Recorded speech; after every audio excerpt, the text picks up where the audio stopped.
ప్రభాస్ నటించిన కల్కి 2898 ఏడీ చిత్రం ప్రపంచవ్యాప్తంగా సంచలనం సృష్టిస్తోంది. కల్కి 2898 ఏడీ సినిమా గురించి నాగస్విన్ ఇంటర్వ్యూలు, ట్రైలర్లు విడుదలైన నాటినుంచి దేశవ్యాప్తంగా వినిపిస్తోన్న పేరు శంభల. మరి నిజంగానే ఈ నగరం ఉందా? ఉంటే ఎక్కడ ఉంది? ఇప్పటివరకు ఎవరైనా శంభలకు వెళ్లారా?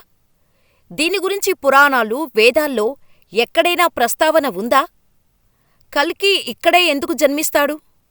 శంభల ప్రత్యేకత ఏంటి అనేదానికి సంబంధించి పూర్తి వివరాలు తెలుసుకుందాం. శ్రీ మహావిష్ణువు 10 అవతారాల్లో చివరిది కల్కి. ఆయన జన్మించబోయే పవిత్ర ప్రదేశమే శంభల. దేవతలు భూలోకంలో సంచరించే ప్రాంతం. హిమాలయాల్లో అంతుచిక్కని ప్రదేశం.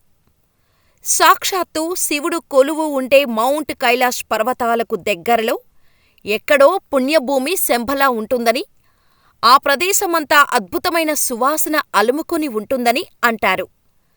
పచ్చని ప్రకృతి నడుమ ఉండే శంభలను వీక్షించటం ఎంతో మధురానుభూతి కలిగిస్తుందని చెబుతారు. బౌద్ధ గ్రంథాలను బట్టి శంభల చాలా ఆహ్లాదకరమైన చోటు. ఇక్కడ నివసించేవారు నిరంతరం సుఖసంతోషాలతో, ఆయురారోగ్యాలతో ఉంటారు.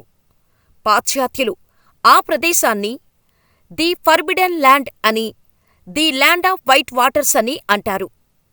చైనీయులకు కూడా శంభల గురించి తెలుసు. లోకంలో పాపం పెరిగిపోయి అంతా అరాచకత్వం తాండవిస్తున్న సమయంలో శంభలలోని పుణ్యపురుషులు లోకాన్ని తమ చేతుల్లోకి తీసుకుంటారు. అదే సమయంలో కల్కి జన్మిస్తాడని, అప్పటినుంచి ఈ పుడమిపైన కొత్త శకం ప్రారంభమవుతుందని కొన్ని గ్రంథాలు చెబుతున్నాయి. 1903లో కొందరు భారతీయ శాస్త్రవేత్తలు, కొందరు గూఢాచారులు శంభల నగరాన్ని అన్వేషిస్తూ వెళ్లారు. ఈ క్రమంలో వీరు తమ ప్రయాణంలో హిమాలయాల్లో చూసిన వింతలన్నిటిపై ఓ నివేదిక తయారు చేశారు. ఇది అప్పట్లో పెను సంచలనం సృష్టించింది. ఈ నివేదిక చదివాక చాలామంది శంభలను చూడాలని ప్రయత్నాలు చేశారు. అయితే శంభల గురించి ప్రపంచానికి మొదట తెలియజేసిన వ్యక్తి నికోలస్ రోయిచ్. రష్యన్ చిత్రకారుడు, రచయిత, పురావస్తు శాస్త్రవేత్త, థియోసాఫిస్ట్, తత్వవేత్త అయిన నికోలస్ రోయిచ్ రాసిన పుస్తకాల ఆధారంగానే జనాలకు శంభల గురించి ఎక్కువ వివరాలు తెలిశాయి. భారతీయ సంప్రదాయాలకు ముగ్ధుడైన రోయిచ్ కులు ప్రాంతంలో ఆశ్రమం నిర్మించుకొని ఉండిపోయాడు. ఆయన మరణించే వరకు శంభల గురించి అన్వేషిస్తూనే ఉన్నాడు. రోయిచ్ మరణం తర్వాతే శంభలకు సంబంధించిన రహస్యాలు చాలా వెలుగు చూశాయి. కులులో ఉన్న రోయిచ్ ఎగ్జిబిషన్లో ఈ వివరాలన్నీ ఉన్నాయి. రోయిచ్ శంభలకు వెళ్లే దారిని ఓ చిత్రంలో రహస్యంగా చిత్రీకరించాడని, ఆయన గీసిన బొమ్మలన్నిటినీ జాగ్రత్తగా పరిశీలిస్తే శంభలకు వెళ్లే దారి తెరుస్తుందని అంటారు. ఇక రోయిచ్ రాసిన పుస్తకంలో కల్కి జన్మించడానికి ముందు ఎర్రని రాయితో చేసిన గుర్రం సెకలించటమే కాదు, ఈ జీవశైలి దేశంలోని అన్ని ప్రాంతాల్లో తిరుగుతుందని, సరిగ్గా కల్కి జన్మించటానికి ముందు శంభలకు చేరుకుంటాడని రోయిచ్ తన రచనల్లో చెప్పుకొచ్చాడు. ఈ మెరిసే శిలనే చింతామణి అంటారు. కల్కిని వర్ణిస్తూ గీసే చిత్రాల్లో ఈ చింతామణి కనిపిస్తోంది. 13వ దలైలామా తన గురువు తాషీలామాతో కలిసి తాళపత్ర గ్రంథాల్లో రాసిన ఎన్నో రహస్య విషయాల్లో ఈ శంభల గురించి కూడా ఉంది. శంభలకు వెళ్లే దారి అనే పేరుతో తాషీలామా ఓ గ్రంథాన్ని రచించారు. హిమాలయ పర్వతాలకు ఉత్తరాన ఉన్న మంచు పర్వతాల్లో ఓ రహస్య స్థావరం ఉంది. అక్కడ చాలామంది మహర్షులు ధ్యానంలో ఉన్నారు. శంభలలో వయసుని స్తంభింపచేసి నిత్య యవ్వనాన్ని ప్రసాదించే ఆయుర్వేద వనమూలికలు ఉన్నాయి. అక్కడున్న యోగులలో అద్భుతమైన శక్తులున్నాయని తాషీలామా రాసిన గ్రంథంలో ఉన్నాయి కూడా. హైందవ పురాణాల్లో శంభల ప్రాంతాన్ని సిద్ధాశ్రమంగా పిలిచేవారు. ఈ ప్రాంతాన్ని భూలోక త్రివిష్టపం అని అంటారు. త్రివిష్టకం అంటే సంస్కృతంలో స్వర్గం. శంభలలో కూడా దేవతలు తిరుగుతారనే ఉద్దేశంతో దీన్ని భూలోక త్రివిష్టవం అని పిలిచేవారు. ఆ పేరే ఇప్పుడు అనేక రకాలుగా మార్పులు చెంది టిబెట్గా మారింది. టిబెట్ మన ఇండియాకు ఉత్తర దిక్కున ఉన్న సంగతి తెలిసిందే. దీన్ని రూప్ ఆఫ్ ది వరల్డ్ అని కూడా అంటారు. చైనా భూభాగంలో ఉన్న కైలాస పర్వతం, మానస సరోవరం సమీపంలోనే రహస్య నగరం శంబలా ఉందని నమ్ముతారు. అంతేకాదు, మరికొందరు చరిత్రకారులు చెప్పిన దాని ప్రకారం ఎవరెస్ట్ అడుగున ఓ సొరంగం మార్గం ఉంది. దాని గుండా వెళ్తే గడ్డగట్టిన మంచునది ఉంటుంది. దాని అడుగున ఓ సొరంగం ఉంది. దాన్ని దాటితే ఓ పర్వతం వస్తుంది. దానిలో ఓ గుహ వస్తుంది.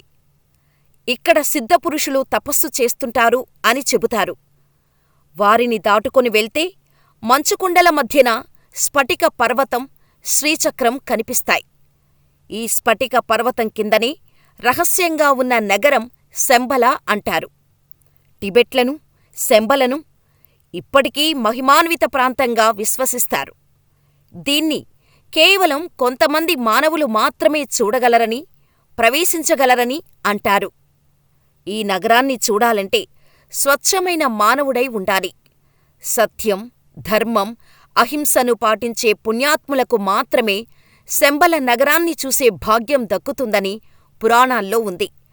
అందులో చెప్పినట్టే కొందరు సాధారణ వ్యక్తులు శంబల నగరాన్ని చూసి రావటం గమనార్హం. ఎప్పటికీ అదృశ్య రూపంలో ఉండే ఈ మాయా ప్రపంచంలోకి ప్రవేశించటం అంత సులభమైన పని కాదు.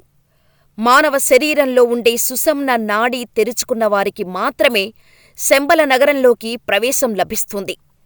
ఇది కేవలం యోగ సాధనతోనే సాధ్యం.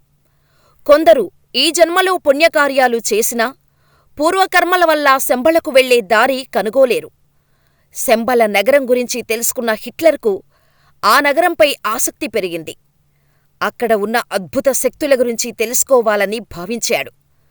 శంబల నగరాన్ని చూడాలనే ఆశతో అల్టిమా తులే అనే టీమును హిట్లర్ హిమాలయాలకు పంపి పరిశోధనలు చేయించాడు.